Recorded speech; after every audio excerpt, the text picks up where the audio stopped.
तो हेलो, आज हम cell the unit of life lecture 3 देख रहे हैं, जिसमें हम स्ट्रक्चर जो प्रेजेंट होते हैं प्रोकैरियोटिक सेल में उसके बारे में बात करेंगे। जैसे हमारा मीजोसोम हो गया, क्रोमेटोफोर हो गया, सरफेस स्ट्रक्चर हो गया एंड हमारा पॉलीसोम हो गया। ठीक है, तो देखो यहाँ पर हमारा सेल वाल, ठीक है, सेल वाल के अंदर होती सेल मेम्ब्रेन। और देखो सेल मेम्ब्रेन कहीं कहीं क्या फोल्ड या फिर कह सकते हैं कुछ अलग अलग स्ट्रक्चर में पाई जा रही। कहीं पर देखो ये इस तरह है, ठीक है, इसे ही बोलते हैं मीजोसोम। तो इसमें क्या हुआ है, जो सेल मेम्ब्रेन होती है वो अलग अलग स्ट्रक्चर फॉर्म कर लेती है, या कह सकते हैं फोल्ड हो जाती है साइटोप्लाज्म की तरह, उसे ही मीजोसोम बोलते हैं। तो इसमें बोला गया वेन प्रयोग जब हमारी क्या होती है, जब हमारी प्रोकैरियोटिक सेल क्या हो जाती है, प्रोकैरियोटिक सेल मेम्ब्रेन, ठीक है, फोल्ड हो जाती है या फिर एक्सटेंस हो जाती है टुवर्ड्स साइटोप्लाज्म, तो इसे इस फोल्डिंग को हम क्या बोलते हैं, मीजोसोम बोलते हैं। ठीक है, तो प्रोकैरियोटिक में जब हमारी सेल मेम्ब्रेन फोल्ड हो जाती है साइटोप्लाज्म की तरफ, तो उस फोल्डिंग को हम क्या बोलते हैं, मीजोसोम बोलते हैं। तो क्या होता है, दिस फोल्डिंग है, जो फोल्डिंग होती है, ये जो फोल्डिंग होती है क्या करती है, सरफेस एरिया इंक्रीज करती है। अब देखो सरफेस एरिया कैसे इंक्रीज करेगी, अगर मान लीजिए हमारी सेल मेम्ब्रेन कैसी है, सिंपल है, ठीक है, यस, और इसी में मान लीजिए फोल्ड बन गई, ठीक, उसी की बराबरी हमारी क्या बन जाएगी, फोल्ड बन गई। तो किसका सरफेस एरिया ज़्यादा होगा, इसका सरफेस एरिया ज़्यादा होगा, क्योंकि जो फोल्डिंग होती है, फोल्डिंग से क्या होती है, सरफेस प्लस एरिया दोनों इंक्रीज हो जाता है, तो जो फोल्डिंग होती है वो हमारी सरफेस एरिया इंक्रीज करती है। अब हम मीजोसोम के फंक्शन देख लेते हैं। जो फोल्डिंग होती है यहाँ पर क्या होते हैं, एंजाइम प्रेजेंट होते हैं रेस्पिरेशन के लिए, ठीक है, तो यहाँ पर क्या होता है, यहाँ पर एंजाइम प्रेजेंट होते हैं रेस्पिरेशन के लिए, ठीक है। इस कारण जो मीजोसोम होती है हमारी किसमें, रेस्पिरेशन में हेल्प करती है, सबसे पहली पॉइंट हो गई। दूसरा होगा, देखिए हमारा जो मान लीजिए ये डीएनए, इसके अंदर क्या होता है, डीएनए होता है, ठीक है, यस, तो इस डीएनए को रेप्लिकेशन करना, तो इस मीजोसोम की सहायता से क्या करेगा, इसकी सहायता से दो हिस्सों में बढ़ जाता है, इस कारण इसको इसमें हेल्प करता है डीएनए रेप्लिकेशन में। ठीक है, दूसरा देखिए ये एक हमारा क्या है, मीजोसोम है। अब मीजोसोम देखो यहाँ पर फोल्ड हो गया और बहुत डीप चला जाता है साइटोप्लाज्म, जिससे एक सेल डिवाइड हो जाती है, इस कारण इस सेल डिवीजन में हेल्प करता है। तो मीजोसोम हमारा किसमें किसमें हेल्प करता है, डीएनए रेप्लिकेशन और सेल डिवीजन में हेल्प करता है। तीसरा इसका फंक्शन है सेल वॉल फॉर्मेशन। अब देखो सेल वॉल फॉर्मेशन कैसा कहता है, देखो यहाँ पर एंजाइम प्रेजेंट होते हैं, एंजाइम प्रेजेंट होते हैं, इस कारण कुछ चीज़ें यहाँ पर बनती हैं, कुछ चीज़ें यहाँ पर बनती हैं और ये बांधकर क्या करती हैं, बाहर डिपॉजिट होती है। जब ये बाहर डिपॉजिट होने का एक लेयर बन जाती है, उसी को हम सेल वॉल बोलते हैं। तो इस कारण मीजोसोम हमारे सेल वॉल फॉर्मेशन में भी हेल्प करते हैं।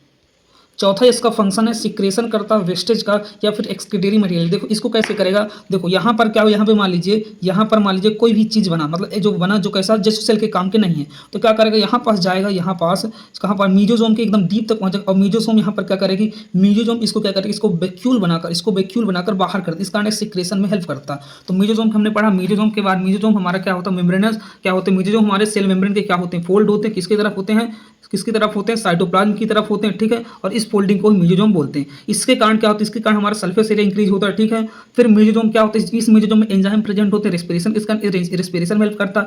दूसरा ये डीएनए रेप्लिकेशन में हेल्प करता और सेल डिवीजन में हेल्प करता। तीसरा ये सेल वॉल फॉर्मेशन में करता, और चौथा चीज हो गई ये सिक्रेशन करता वेस्टेज, इसके अलावा एक्सक्रीटोरी मटेरियल्स का। तो अब अपन बात कर रहे हैं क्रोमेटोफोर के बारे में। देखिए ये हमारी सेल वॉल हो गई, सेल वॉल के बाहर सेल मेम्ब्रेन होती है, तो यहाँ पर देखो सेल मेम्ब्रेन भी हमारी कैसे फोल्ड है, और इस फोल्डिंग में पिगमेंट प्रेजेंट होते हैं, तो इसको हम क्रोमेटोफोर बोलते हैं। तो क्या बोलते हैं, इसे हम क्रोमेटोफोर बोलते हैं। तो इसको देख लेते हैं। तो दिस इज आल्सो क्या है, मेम्ब्रेनस एक्सटेंशन है टुवर्ड्स साइटोप्लाज्म, ठीक है, और इस फोल्डिंग में क्या होता है, पिगमेंट प्रेजेंट होते हैं, ठीक है। तो ये जो पिगमेंट होते हैं, ये पिगमेंट किस में हेल्प करते हैं, this pigment help in photosynthesis, ठीक है। तो एक इसमें हेल्प करते हैं फोटोसिंथेसिस में, और एक कुछ ही में ही पाए जाते हैं, और इसका एग्जांपल हमारा साइनोबैक्टीरिया।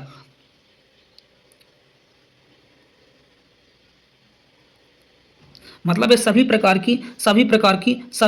की एक प्रोकैरियोटिक सेल में नहीं पाया जाता, कुछ ही प्रोकैरियोटिक सेल में पाया जाता, और इसका एग्जांपल है साइनोबैक्टीरिया। और इस पिगमेंट में इस पिगमेंट को हम नाम देते हैं क्लोरोफिल ए, ठीक है। तो क्लोरोफिल ए पाया जाता है। तो हमने क्या पढ़ा क्रोमेटोफोर के बारे में। क्रोमेटोफोर भी हमारा क्या होता है, मेम्ब्रेनस एक्सटेंशन होता है, ठीक है, यस। इसमें क्या होता है, पिगमेंट प्रेजेंट होते हैं, ये पिगमेंट फोटोसिंथेसिस में हेल्प करते हैं, और इसे ही क्रोमेटोफोर बोलते हैं। और इसका एग्जांपल हमारा साइनोबैक्टीरिया, मतलब कुछ में ही पाया जाता है। अब हम बात कर रहे हैं प्रोकैरियोटिक सेल का सरफेस स्ट्रक्चर में तीन चीज़ें पाई जाती हैं, फ्लैजिला होता है, हमारा पिली होता है, और फिम्बरी होता है। तो सबको हम अकेले एक एक करके देखते हैं क्या कैसे होता है, ठीक है। तो सरफेस स्ट्रक्चर में तीन चीज़ें शामिल होती है, फ्लैजिला होता है, पिली होता है, फिम्बरी होता है। तो अपन अब बात कर रहे हैं स्प्लैचुला के बारे में। देखो सबसे बाहर है सेल वॉल, ठीक है, यस, और सेल मेम्ब्रेन। देखो सेल मेम्ब्रेन क्या बाहर की तरफ क्या हो गई, बाहर की तरफ कैसी ट्यूब, बाहर की तरफ ट्यूब जैसी स्ट्रक्चर बना रही, इसी स्ट्रक्चर को हम बोलते हैं फ्लैजिला। तो क्या है, ये भी एक प्रकार का क्या मेम्ब्रेनस एक्सटेंशन है टुवर्ड्स आउटसाइड या फिर सेल वॉल, ठीक है, यस। तो हमने देखा कि बैक्टीरिया जो होता है हमारा बैक्टीरिया, वो हमारा मोटाइल भी होता है और नॉन मोटाइल भी होता है, ठीक है। अगर उसमें फ्लैजिला प्रेजेंट है तो वो मोटाइल होगा, अगर फ्लैजिला एब्सेंट है तो हमारा कैसा होगा, नॉन मोटाइल होगा।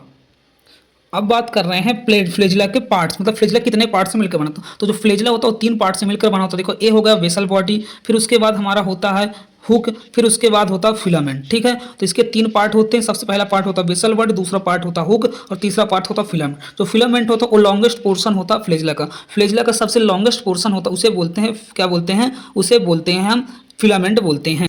और फ्लैजिला हमारा किसमें हेल्प करता है, सेल को मूवमेंट करने में हेल्प करता है, ठीक है। यस, अब हम अपना नोट पॉइंट देख लेते हैं। नोट पॉइंट में इसमें बोला गया है प्रोकैरियोटिक सेल जो होती है उसमें number and arrangement of cell, arrangement of flagella differ करता है। जैसे बात करते हैं, एग्जांपल के लिए मांग लेते हैं, कोई भी हमारा एक सेल है, ठीक है। तो किसी में 2 फ्लैजिला पाया जाएगा, किसी में 3 फ्लैजिला पाया जाएगा, किसी में यहाँ पाया जाएगा, किसी में यहाँ पाया जाएगा। तो इसका मतलब क्या हो गया कि मतलब प्रोकैरियोटिक सेल में जो फ्लैजिला का अरेंजमेंट होता है और उसका नंबर होता है अलग अलग होता है, इस कारण डिफर करता है, ठीक है। यस, जब किसी भी सेल में हमारा फ्लैजिला एब्सेंट होता है तो उसे बोलते हैं एट्राइकस। क्या बोलते हैं, स्ट्राइकस। और इसका एग्जांपल होता है कोकस, कोकस में एब्सेंट होता है, साइनोबैक्टीरिया में एब्सेंट होता है और माइकोप्लाज्मा में हमारा फ्लैजिला एब्सेंट होता है। तो नोट पॉइंट क्या होगा हमारा, सीसीएम।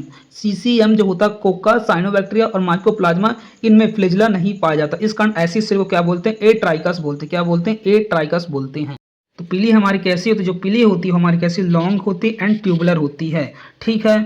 यस, ये मूवमेंट में हेल्प नहीं करती, मतलब सेल को मूवमेंट देने में इसका कोई रोल नहीं होता है।